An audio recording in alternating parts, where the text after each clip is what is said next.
എല്ലാ പ്രിയ സുഹൃത്തുക്കൾക്കും പുതിയൊരു വീഡിയോയിലേക്ക് ഹാർദവമായ സ്വാഗതം.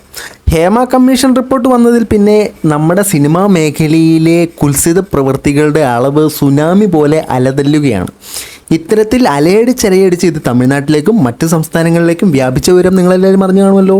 അറിഞ്ഞിട്ടില്ലെങ്കിൽ ഈ വീഡിയോ കാണുമ്പോൾ നിങ്ങൾക്ക് മനസ്സിലാവും. മാത്രമല്ല പവർ ഗ്രൂപ്പിലെ ചില അംഗങ്ങളുടെ പേരും പുറത്തു വന്നിരിക്കുകയാണ്. അപ്പോൾ നമുക്ക് വിശദാംശങ്ങൾ നോക്കാം. കൂടുതൽ അലയടിപ്പിക്കുന്നില്ല, നേരെ വീഡിയോയിലേക്ക് പോകാം.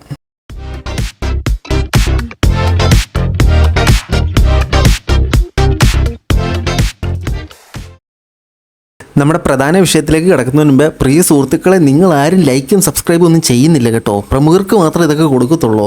ഞാൻ തുടങ്ങിയിട്ട് കിടന്ന് മുക്കറ ഇട്ടുകൊണ്ടിരിക്കുകയാണ് ഈ സബ്സ്ക്രൈബേഴ്സിനെ ലൈക്കിനൊന്ന് കയറ്റാൻ. കാണുന്നവർ ദയവ് ചെയ്ത് വീഡിയോ ഒന്ന് സബ്സ്ക്രൈബ് ചെയ്യുക. സബ്സ്ക്രൈബ് ചെയ്യാത്തവർ ജസ്റ്റ് വീഡിയോ ഒന്ന് ലൈക്ക് ചെയ്യുക. സബ്സ്ക്രൈബ് ചെയ്ത ഈ മുഖം ഇടയ്ക്ക് കാണണമെന്നൊരു പോരായ്മ മാത്രമേ ഉള്ളൂ. പോകെ ഇത് സിങ്ക് ആയിക്കോളും. അപ്പോൾ നമുക്കിനി നമ്മളുടെ പ്രധാന വിഷയത്തിലേക്ക് കടക്കാം.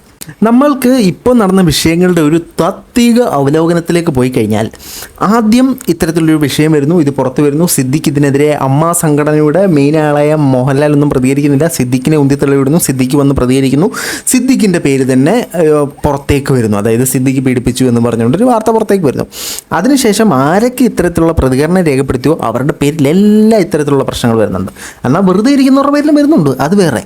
അപ്പോൾ അങ്ങനെ വന്നിരുന്ന സമയത്താണ് നമ്മുടെ പൃഥ്വിരാജെണ്ണം വന്ന് മാസ് ഡയലോഗ് അടിച്ച് ക്ലാസ് ആക്കി മൊത്തം യൂട്യൂബിനെ തന്നെ അടിച്ച് നിലംപരശാക്കിയത്. കുറുക്കി കൊള്ളുന്ന മറുപടികളുമായി മാധ്യമങ്ങളിൽ തരുന്ന വാർത്തകൾ വിശ്വസിക്കാമോ എന്നൊക്കെ ചോദിച്ച് വൻ സ്റ്റാറായി രോമാഞ്ചം കൊള്ളിച്ചിരിക്കുകയാണ്. ഒരു സിനിമയിലെ പോലെ നമ്മളെ രോമാഞ്ചം കൊള്ളിച്ചിരിക്കുന്ന സാഹചര്യത്തിൽ ബ്രോഡാഡിയുടെ സെറ്റിൽ വെച്ച് ഇത്തരത്തിൽ ദുരനുഭവം ഉണ്ടായി എന്ന് പറഞ്ഞിട്ട് ഒരു വാർത്ത വന്നിട്ടുണ്ട്. ഞാൻ നിങ്ങൾക്ക് വാർത്ത കാണിച്ചു തരാം, കണ്ടിട്ട് വരൂ. 2-3 പ്രാവശ്യം പോയിട്ടുണ്ട്. 4-മത്തെ എനിക്ക് ഇന്ന ഷെഡ്യൂൾ ഉണ്ടെന്നും പറഞ്ഞ് എന്നെ വിളിക്കുമായിരുന്നു. 6 മണിയായപ്പോൾ റൂമിലെത്തിയപ്പോൾ അന്ന് ശംഷാബാദായിരുന്നു ഷെഡ്യൂൾ. ശംഷാബാദ് ഷെഡ്യൂൾ കഴിഞ്ഞ് ഇവർ വന്നപ്പോൾ എൻ്റെ അടുത്തോട്ട് മനസ്സിൽ വന്നിട്ട് ഇത് പറഞ്ഞു, ഞാൻ റൂമിലോട്ട് വരുന്നുണ്ട്, അവിടുത്തെ ചീഫ് അസോസിയേറ്റിനെയും വേറൊരു അസോസിയേറ്റ് എന്ന് പറഞ്ഞിട്ട് വേറെ വ്യക്തി ഉണ്ട്, ആ വ്യക്തിനെ കാണാൻ വേണ്ടി പോകാമെന്ന് പറഞ്ഞു. ഞാൻ ജസ്റ്റ് ഫ്രഷ് ആയി വന്നപ്പോഴത്തേക്കും ഇങ്ങനെ നമ്മുടെ വിൻഡോ ഉണ്ടല്ലോ, വലിയ വിൻഡോയുടെ 2 വശത്തെ ഈ കട്ടൻ ഇങ്ങനെ തുറന്നിട്ട് വർത്താനം പറഞ്ഞുകൊണ്ട് സ്പ്രൈറ്റ് ഒഴിച്ച് എനിക്ക് തന്നു. എനിക്കങ്ങനെ സംശയമൊന്നും തോന്നിയില്ല. ഞാൻ ആ സ്പ്രൈറ്റ് കുടിച്ചു.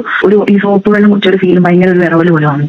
ഞാൻ എനിക്ക് എന്തോ തല കറങ്ങുന്നുണ്ട്, തീരെ മേലെന്ന് പറഞ്ഞപ്പോൾ എന്നോട് പറഞ്ഞു എനിക്ക് റെസ്റ്റ് എടുത്തോളാൻ പറ്റും. കുറച്ചു നേരം അവിടെ ഇരുന്ന് കഴിഞ്ഞ് കുറെ കഴിഞ്ഞപ്പോൾ എനിക്ക് പിന്നെ ഞാൻ കണ്ണു തുറക്കുന്നത് 11 മണിക്കാണ് രാത്രി. അപ്പം എനിക്ക് ഒരു വല്ലാതെ വെത്രാളം പോലെ വന്നു. അപ്പോൾ 11 മണിക്ക് ഞാൻ കണ്ണു തുറക്കുമ്പോൾ എന്നെ യൂസ് ചെയ്തുകൊണ്ട് എനിക്ക് മനസ്സിലായി പൃഥ്വിരാജ് സുകുമാരനല്ല ഇത്തരത്തിലുള്ള കുൽസിത പ്രവർത്തികൾ ചെയ്തത് എങ്കിൽ പോലും അദ്ദേഹത്തിൻ്റെ ആശയം തന്നെ നമ്മൾ കടമെടുത്തു കഴിഞ്ഞാൽ അദ്ദേഹം ചുറ്റിപ്പറ്റിയിരിക്കുന്ന എക്കോസിസ്റ്റത്തിൽ ഇത്തരത്തിലുള്ള കുൽസിത പ്രവർത്തികൾ നടക്കുന്നില്ല എന്ന് ഉറപ്പ് വരുത്താൻ അദ്ദേഹത്തിന് പറ്റും. അത് മാത്രമല്ല അദ്ദേഹം ചെയ്യേണ്ടത് എന്നാണ് അദ്ദേഹം പറഞ്ഞത്.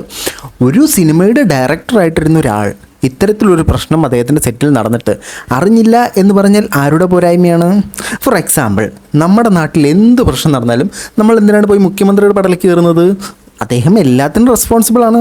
ഫോർ എക്സാമ്പിൾ, നമ്മൾ ഒരു ടീം ലീഡർ ഉണ്ട്, നമ്മളൊരു ടീമിൽ വർക്ക് ചെയ്യണം. ആ ടീമിലുള്ളവൻ എന്ത് തെണ്ടിത്തരം കാണിച്ചാൽ നമ്മൾ എന്തിനാണ് ടീം ലീഡറുടെ പടലേക്ക് കിടക്കുന്നത്? സ്വാഭാവികമായിട്ടും അവരെയാണ് റെസ്പോൺസിബിളാണ്. ആ സെയിം സംഭവമാണ് ഇവിടെ. ഇത്തരത്തിലൊരു വിഷയം നടന്നിട്ട് അത് പൃഥ്വിരാജ് അറിഞ്ഞില്ല എന്ന് പറഞ്ഞു കഴിഞ്ഞാൽ അത് തെറ്റായ സാധനമാണ്. അത് പൃഥ്വിരാജിൻ്റെ കഴിവുകേടായിട്ട് നമ്മൾ ചിത്രീകരിക്കേണ്ടി വരും. ഇനി നമ്മൾക്കിതിന് 2 വശമുണ്ടല്ലോ. ഞാൻ എല്ലാ വീഡിയോയിലും പറയുന്ന പോലെ ഇതൊരു കുറ്റ ആരോപണം മാത്രമാണ് നിലവിലെ സാഹചര്യത്തിൽ. അവർക്ക് സ്പ്രൈറ്റിൽ മയക്കുമരുന്ന് കലക്കി കൊടുത്ത് അവരെ ശാരീരികമായി പീഡിപ്പിച്ചു എന്ന് പറയുന്ന വാർത്ത തെറ്റാണെങ്കിൽ ഈ വാർത്ത വന്നതിന് ശേഷം പൃഥ്വിരാജ് സുകുമാരൻ എന്തുകൊണ്ട് പ്രതികരിച്ചില്ല? അദ്ദേഹം തീർച്ചയായും പ്രതികരിക്കണം. കാരണം ഈ വാർത്തകളുടെ ഒന്നും അടിസ്ഥാനത്തിൽ, വാർത്ത എന്ന് പറഞ്ഞാൽ സത്യം എന്നല്ല അർത്ഥം നിങ്ങൾ മനസ്സിലാക്കുക. ഇത്തരത്തിലുള്ള ആരോപണങ്ങൾ എന്ന് പറഞ്ഞാൽ അവർ കുറ്റക്കാരല്ല എന്നർത്ഥം എന്ന് നിങ്ങൾ മനസ്സിലാക്കുക. ചില യൂട്യൂബർ റിയാക്ടേഴ്സ് വന്നിട്ട് ഇത്തരത്തിലൊരു വാർത്ത വരുന്നു പറഞ്ഞാൽ അണ്ണാ നിങ്ങൾ ചെയ്ത് ശരിയല്ല എന്ന് പറയരുത്. ആ വാർത്ത ശരിയാണോ, ഈ സ്ത്രീയുടെ പക്ഷത്താണോ പുരുഷൻ്റെ പക്ഷത്താണോ തെറ്റെന്ന് നമുക്കറിയില്ല. അപ്പോൾ എന്തായാലും ഇത് കാലം തെളിയിക്കട്ടെ. ഇനി നമുക്ക് പവർ ഗ്രൂപ്പിലേക്ക് വരാം. പവർ ഗ്രൂപ്പ് എന്ന ഹേമ കമ്മിറ്റി റിപ്പോർട്ട് പുറത്തിറങ്ങിയപ്പോൾ മുതൽ നമ്മൾ കേൾക്കുന്നതാണ്. ഇതിനകത്ത് നിരവധി താരങ്ങളുണ്ട്. ആദ്യം നമുക്ക് ദിലീപിനെ കുറിച്ചുള്ള വാർത്തകൾ തന്നെ കാണാം, കണ്ടിട്ട് വരൂ. രംഗത്തെ പവർ ഗ്രൂപ്പിലെ മുഖ്യൻ നടൻ ദിലീപ്. ഈ മേഖലയിലെ കടിഞ്ഞാൺ കൈക്കലാക്കിയ ദിലീപ് ഉൾപ്പെടുന്ന ഈ പവർ ഗ്രൂപ്പാണ് 2017 വരെ സിനിമാ സംഘടനകളെ നിയന്ത്രിച്ചത്. ദിലീപിന്റെ ഇടപെടലിൽ പൃഥ്വിരാജ്, കുഞ്ചാക്കോ ബോബൻ, പാർവതി, ഭാവന തുടങ്ങി നിരവധി താരങ്ങൾക്കാണ് അവസരം നഷ്ടമായത്. നടി ആക്രമിക്കപ്പെട്ടതിന് ശേഷവും പവർ ഗ്രൂപ്പിന്റെ ഇടപെടലുണ്ടായി. WCC പ്രവർത്തകരെ ഒതുക്കാനും ശ്രമം നടന്നു. ഒരു പതിറ്റാണ്ട് കാലം മലയാള സിനിമ ദിലീപ് എന്ന നടന്റെ നടിയാക്രമിച്ച കേസിൽ 8ാം പ്രതിയായ ദിലീപിന്റെ കൈകളിലായിരുന്നു ഇതിന്റെ കടിഞ്ഞാൺ. അത് AMMA എന്ന സംഘടനയായാലും മറ്റ് സിനിമാ മേഖലയിലെ സംഘടനകളായാലും അതിന്റെ നിയന്ത്രണം ദിലീപിന്റെ കൈവശമായിരുന്നു. ആ ഘട്ടത്തിൽ ഏതാണ്ട് 2017 വരെ നടി ആക്രമിക്കപ്പെട്ടത് 2017 ഫെബ്രുവരി 17 ഏതാണ്ട് ആ ഘട്ടം വരെ ദിലീപിന്റെ കൈകളിലായിരുന്നു ഈ സംഘടനകൾ അല്ലെങ്കിൽ സിനിമാ ലോകമാകെ. സിനിമയിലെ ഓരോ കാര്യങ്ങളും ഏത് സിനിമ ഏത് സമയത്ത് റിലീസ് ചെയ്യണം, പുറത്തിറങ്ങണം എന്നതടക്കമുള്ള കാര്യങ്ങളിൽ കൃത്യമായി ഇടപെടൽ ദിലീപ് നടത്തിയിരുന്നു. എങ്ങനെയുണ്ട്? നമ്മുടെ ഇതിനകത്തെ മുഖ്യൻ ശ്രീ ദിലീപാണ്. അതിനകത്തൊരു സാധനം കാണും. കാരണം കുറേ നാളുകൊണ്ട് ദിലീപാണ് മലയാള സിനിമയുടെ ടോപ്പിൽ നിന്നത്. ഏതൊരു പുതിയ നടി വന്നാലും ദിലീപാണ് ആദ്യം അവരുമായിട്ട് സിനിമ ആരംഭിച്ചുകൊണ്ടിരുന്നത്. കുറേ നാളുകൊണ്ട് ദിലീപാണ് മലയാള സിനിമയിൽ ഒരു മുഖമായി നിന്നിരുന്ന ഒരാൾ. ദിലീപ് മാത്രമൊന്നും ഞാൻ പറയുന്നില്ല കേട്ടോ. പിന്നെ ഇതിനകത്ത് പ്രധാനമായിട്ടും നമ്മൾ തിരിച്ചറിയേണ്ട ഒരു കാര്യം, ഒരൊറ്റ വാർത്താ ചാനലിനെ നമുക്ക് വിശ്വസിക്കാൻ പറ്റില്ല. അവരൊരു ഇൻഫർമേഷൻ നമുക്ക് തരുന്നു, അതിൽ നിന്നും ഫിൽട്ടർ ചെയ്ത് നമുക്ക് വേണ്ട നമ്മൾ എടുക്കുക. കാരണം തത്ത എന്ന് പറഞ്ഞാൽ ആ തത്തയ്ക്ക് 2-3 താ കൂടുതലിട്ട് തത്തമ്മ അല്ലെങ്കിൽ താത്ത എന്നൊക്കെ പറയുന്നതാണ് ഈ ന്യൂസ് ചാനൽസിൻ്റെ മെയിൻ സംഭവം. ബേസിക്കലി ഞാനൊരു ന്യൂസ് ചാനലിനെ 100% വിശ്വസിക്കാറില്ല. ഞാൻ ഒട്ടും വിശ്വസിക്കാത്തൊരു ചാനലിലാണ് ഈ സാധനം കണ്ടത്. അതുകൊണ്ട് ഇതിൻ്റെ ആധികാരികത ഞാൻ അവകാശപ്പെടുന്നില്ല. ഇതിൻ്റെ ക്രെഡിറ്റ് പൂർണ്ണമായും ഞാൻ റിപ്പോർട്ടർ ചാനലിന് തന്നെ നൽകുന്നു. ഇനി ഇത് മാത്രമല്ല, ഈ പവർ ഗ്രൂപ്പ് അംഗങ്ങളിൽ മമ്മൂട്ടി, മോഹൻലാൽ മുതലായവരും ഉണ്ട്, മുകേഷ് മുതലായവരും ഉണ്ട്. അതിനെക്കുറിച്ചുള്ള ഒരു ക്ലിപ്പിംഗ് ഞാൻ കാണിച്ചു തരാം, കണ്ടിട്ട് വരൂ. റിപ്പോർട്ടിൽ പറയുന്നുണ്ട് മലയാള സിനിമയിൽ ഒരു പവർ ഗ്രൂപ്പ് ഉണ്ട്, മെയിൽ ഓറിയന്റഡ് ആണ് ആ പവർ ഗ്രൂപ്പ് എന്ന്.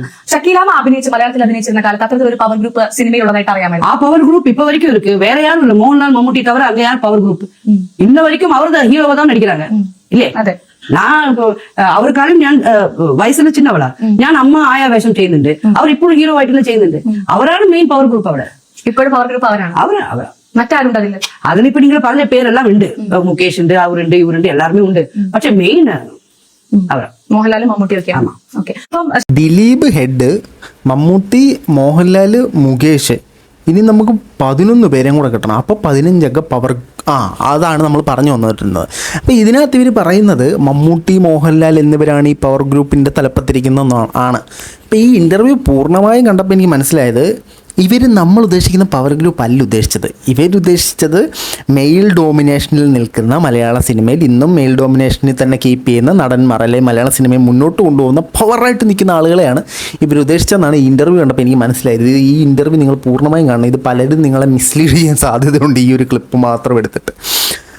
അങ്ങനെ ആണെങ്കിൽ തന്നെ ഇപ്പോൾ ഫോർ എക്സാമ്പിൾ ഇവർ പറഞ്ഞതിനകത്തൊരു യാഥാർത്ഥ്യം ഉണ്ടെങ്കിലോ എന്ന് ഞാൻ തിരക്കി ചെന്നപ്പോൾ ഒരു യാഥാർത്ഥ്യം എനിക്ക് കണ്ടുപിടിക്കാൻ പറ്റി. യാഥാർത്ഥ്യം ഞാൻ കാണിച്ചു തരാം, കണ്ടിട്ട് വരൂ. അമ്മയുടെ അവസ്ഥ അറിയോ നിങ്ങൾക്ക്? ഇപ്പൊ സംഘടനയുടെ തലപ്പത്ത്, അമ്മയുടെ തലപ്പത്ത് മോഹൻലാൽ, ചെക്കന്റെ അവസ്ഥ മോഹൻലാലിന്റെ തന്നെ, മോഹൻലാൽ പറഞ്ഞാൽ അങ്ങോട്ടോ ഇങ്ങോട്ടോ മാറാത്ത വി ഉണ്ണികൃഷ്ണൻ അല്ലെ. പ്രൊഡ്യൂസർ അസോസിയേഷൻ മമ്മൂട്ടി പറഞ്ഞാൽ ഒരു ഇഞ്ച് അങ്ങോട്ടും ഇങ്ങോട്ടും പോകാത്ത ആന്റോ ജോസഫ്, പിയോക്കിന്റെ തലപ്പത്ത് ആന്റണി പെരുമ്പാവൂർ. ഇങ്ങനെയുള്ള ഒരു ഇതാണ് കോക്കസ് എന്ന് പറയുന്നത്. അല്ലാതെ ഇവര് പറയുന്നത് പോലെ പവർ ഗ്രൂപ്പ് എന്ന് പറയുന്നത്. ഇപ്പൊ നിങ്ങൾ അമ്മയെന്ന് പ്രശ്നമായോ, നിങ്ങൾക്ക് പിന്നെ ഫിയോക്കിലേക്ക് പോകാൻ പറ്റില്ല, അല്ലെങ്കിൽ നിങ്ങൾക്ക് പിന്നെ ഫെഫ്റ്റയിലേക്ക് പോകാൻ പറ്റില്ല. നിങ്ങൾ പണം ഡിസ്ട്രിബ്യൂഷൻ ചെയ്യുന്ന തലപ്പത്തിരിക്കുന്നത് ഈ പറഞ്ഞ ലിസ്റ്റ് ചീഫറാണ്. ഇപ്പം നിങ്ങൾക്ക് ആ പവർ ഗ്രൂപ്പ് വന്ന വഴി മനസ്സിലായില്ലേ? അറിഞ്ഞോ അറിയാതെയോ ഇവരാണ് ഇതിൻ്റെ തലപ്പത്ത്. ഇവർക്ക് ഈ ചുറ്റുമുള്ള എല്ലാ സംഘടനയുമായിട്ട് ഹോൾഡ് ഉണ്ട്. ഇവരിൽ ഒരാളെ ഉടക്കിച്ചു കഴിഞ്ഞാൽ ഈ ചുറ്റുമുള്ള സംഘടനകളെല്ലാം നിങ്ങൾക്കെതിരിക്കും. കാരണം അവർ പറഞ്ഞ പഞ്ചപുച്ഛമടക്കി ഓംബ്ര നിൽക്കുന്ന ടീംസാണ് അതിനകത്തെല്ലാം ഉള്ളത്. അതുകൊണ്ട് അവർ കുറച്ച് നടന്മാർ എന്ത് ഡിസൈഡ് ചെയ്യുന്നു അത് മാത്രമേ മലയാള സിനിമയിൽ നടക്കത്തുള്ളൂ. ഇതിനെയാണ് പവർ ഗ്രൂപ്പ് എന്ന് അഭിസംബോധന ചെയ്തുകൊണ്ടിരുന്നത്. ഇനി നമ്മളുടെ മലയാള സിനിമയെ ഇപ്പോൾ ഫസ്റ്റ് ഹാഫിൽ കൊമേഴ്ഷ്യലി വൻ ഹിറ്റുകൾ ഉണ്ടാക്കി പൈസ ആയിരങ്ങൾ കോടികൾ എടുത്തു എന്ന് പറഞ്ഞപ്പോൾ സെക്കൻഡ് ഹാഫിൽ മുഴുവൻ പീഡനവും അശ്ലീലത നിറഞ്ഞ കഥകളുമാണ്. പണ്ടുണ്ടായിരുന്ന മലയാള സിനിമയുടെ ഒരു ഇമേജാണ് ഇപ്പോൾ കിട്ടിയിരുന്നത്. നമ്മുടെ ഈ ഷക്കീല ചേച്ചിയൊക്കെ നിന്നിരുന്ന കാലത്ത് ഒരു ഇമേജാണ് ഇപ്പോൾ മലയാള സിനിമയ്ക്കുള്ളത്. എന്നാൽ ഈ മലയാള സിനിമയിൽ മാത്രമാണോ ഇത്തരത്തിലുള്ള കുൽസിത പ്രവൃത്തികൾ നടക്കുന്നത്? നമ്മുടെ ഇവിടെ പുറത്ത് വന്നു എന്ന് മാത്രം. ഞാൻ നിങ്ങൾക്ക് മറ്റൊരു ഭാഷയിൽ നടന്നൊരു സാധനം കാണിച്ചു തരാം, ഒന്ന് കണ്ടിട്ട് പോയോ. மைதான் பட ரிலீஸ் ஈவெண்ட்ல கலந்துக்கிட்டப்ப அவங்க கிட்ட பிரபல ப்ரொடியூசரான போனி கபூர் தகாத முறையில தொட்டு அவங்களுக்கு அசௌகரியத்தை ஏற்படுத்தியிருக்காங்க அப்படின்னு ஒரு வீடியோ ஒன்று இப்போ சோஷியல் மீடியால வைரல் ஆயிட்டு வருது. ஆக்டர் அஜய் தேவ்கான் நடிப்புல உருவாகியிருக்க மைதான் திரைப்படம் ரம்ஜான் பண்டிகை முன்னிட்டு தியேட்டர்ல ரிலீஸ் ஆக இருக்கு. மேலும் அஜய் தேவ்கானுக்கு ஜோடியா ஃபர்ஸ்ட் கீர்த்தி சுரேஷ் தான் சூஸ் பண்ணியிருந்தாங்க. ஆனா அவங்களோட லுக் படத்துக்கு செட் ஆகல அப்படின்ற காரணத்தினால அவங்களுக்கு பதிலா பிரியாமணியை செலக்ட் பண்ணி நடிக்க வச்சாங்க. இப்போ இந்த படம் ரிலீஸ் ஆக இருக்க நிலையில படத்தோட ப்ரீ ரிலீஸ் ஈவெண்ட்டை കണ്ടല്ലോ, മലയാള സിനിമയിൽ മാത്രമല്ല ഇത്, തമിഴ് സിനിമ അല്ലെങ്കിൽ ഹിന്ദി സിനിമ അല്ലെങ്കിൽ കന്നഡ സിനിമ, തെലുങ്ക് സിനിമയുടെ ആഴങ്ങളിലേക്ക് ഇറങ്ങി ചെന്നാൽ ഇത് നമുക്ക് അവിടെ എല്ലാം കാണാൻ സാധിക്കും. ഇത് ഞാൻ കുറേ കണ്ടു, വീഡിയോയുടെ ലെങ്ത് വല്ലാണ്ട് കൂടാതിരിക്കാൻ വേണ്ടി ഞാൻ അതെല്ലാം ഒഴിവാക്കിയതാണ്. ബേസിക്കലി ഇതിനകത്ത് പറയുന്നത് ചക്കരക്കുടത്തിൽ കൈയിട്ട എവനായാലും നക്കും എന്നുള്ളൊരു കോൺസെപ്റ്റ് തന്നെയാണ്.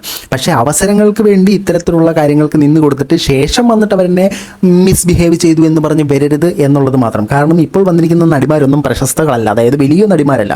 ആയിരുന്നെങ്കിൽ അവർക്ക് ഇന്നതൊരു പരാതി ഇല്ലാതായേനെ. ഇത്തരത്തിലുള്ള കുൽസിത പ്രവർത്തികളിലൊക്കെ നിന്ന് കൊടുത്തതിന് ശേഷം അവസരം കിട്ടാത്തത് മൂലം ഇത്തരത്തിലൊരു പ്രശ്നം ഉണ്ടാക്കിയതായിട്ടാണ് എനിക്ക് ഫീൽ ചെയ്തത്. സത്യാവസ്ഥ എനിക്കും അറിയാൻ പാടില്ല. ഇനി ഇത്തരത്തിലുള്ള പ്രശ്നങ്ങൾക്കെതിരെ നമ്മളുടെ തമിഴ് നടികർ തിലക അതിൻ്റെ പുള്ളിക്കാരൻ അതിൻ്റെ തല സംസാരിച്ചത് ഞാൻ നിങ്ങൾക്ക് കാണിച്ചു തരാം, കണ്ടിട്ടോ. Two things the commission should have formed it a long time back. That is my opinion. And most importantly, how much security we give for our artists, actors. Equal security should be given to actresses also, especially budding actresses. There are people who are waiting for a chance to take advantage of an aspiring actress. There are some companies who don't even do films, but they just put an office. They just say that we're doing a film and they take advantage of the girl. So what I would suggest is let all the heroines come forward immediately. Make sure Tamil cinema നടന്മാരുടെ സംഘടനയുടെ തലപ്പത്തിരിക്കുന്ന വിശാലാണ് ഇപ്പം നിങ്ങൾക്ക് മുമ്പിൽ സംസാരിച്ചത്. അതായത് ഇവിടുത്തെ അമ്മയുടെ മോഹൻലാൽ പോലെ അവിടുത്തെ അമ്മയുടെ വിശാൽ. ഓക്കെ, അവിടുത്തെ അമ്മയുടെ മോഹൻലാലാണ് ഈ വിശാൽ. അദ്ദേഹം പറഞ്ഞത് നിങ്ങൾക്ക് മനസ്സിലാക്കാവണമെന്ന് കരുതുന്നു. മനസ്സിലാകാത്തവർക്ക് വേണ്ടി ഞാൻ പറഞ്ഞു തരാം. ഇത്തരത്തിലുള്ള കുൽസിത പ്രവർത്തികൾ അവിടെയും ഉണ്ടെങ്കിൽ എത്രയും പെട്ടെന്ന് അവരെല്ലാം പുറത്തു വരണം. അവർക്കെല്ലാം ഇത്തരത്തിലുള്ള സേഫ്റ്റി ആക്ടറിന് കൊടുക്കുന്ന അതേ സെക്യൂരിറ്റി അവർക്കും നൽകണം. സിനിമ നടക്കുന്നില്ല, അങ്ങനൊരു പ്രോജക്റ്റേ ഇല്ല. എന്നിരുന്നെങ്കിൽ പോലും സിനിമ ഉണ്ടെന്ന പേരിൽ നടികളെ കാസ്റ്റ് ചെയ്യുന്ന ചില കമ്പനികളുണ്ട് എന്നൊക്കെയാണ് അദ്ദേഹം അവിടെ പറയുന്നത്. അദ്ദേഹം ഒരു മീഡിയയുടെ മുമ്പിൽ വന്ന് ഇങ്ങനെ പറയണമെങ്കിൽ അതിനകത്ത് എന്തെങ്കിലും ഒരു യാഥാർത്ഥ്യം കാണണമല്ലോ. കാണും. അപ്പോൾ എല്ലാ സിനിമാ മേഖലയിലും ഇത്തരം പ്രശ്നങ്ങളുണ്ട്. ഇത്തരത്തിലുള്ള പ്രശ്നങ്ങളെല്ലാം പെട്ടെന്ന് തീരട്ടെ.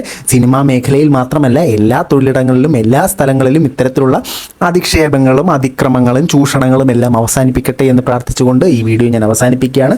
നിങ്ങളുടെ വിലയേറെ അഭിപ്രായങ്ങൾ കമൻറ്റുകളായി രേഖപ്പെടുത്തുക. നിങ്ങൾക്ക് എന്നോട് എന്തെങ്കിലും സജഷൻ വെക്കാനുണ്ടെങ്കിൽ തീർച്ചയായും അത് വെക്കുക. സബ്സ്ക്രൈബ് ചെയ്യാത്തവർ സബ്സ്ക്രൈബ് ചെയ്യുക. 97% ആൾക്കാർ സബ്സ്ക്രൈബ് ചെയ്യാത്ത കേട്ടോ. ഇനി ഞാൻ പെട്ടെന്ന് സബ്സ്ക്രൈബ് ചെയ്ത് ലൈക്കും ചെയ്തിട്ട് അടുത്ത വീഡിയോ കണ്ടുപോക്കും. മറ്റൊരു വീഡിയോ ആയിട്ട് കാണുന്നവരെ ബൈ.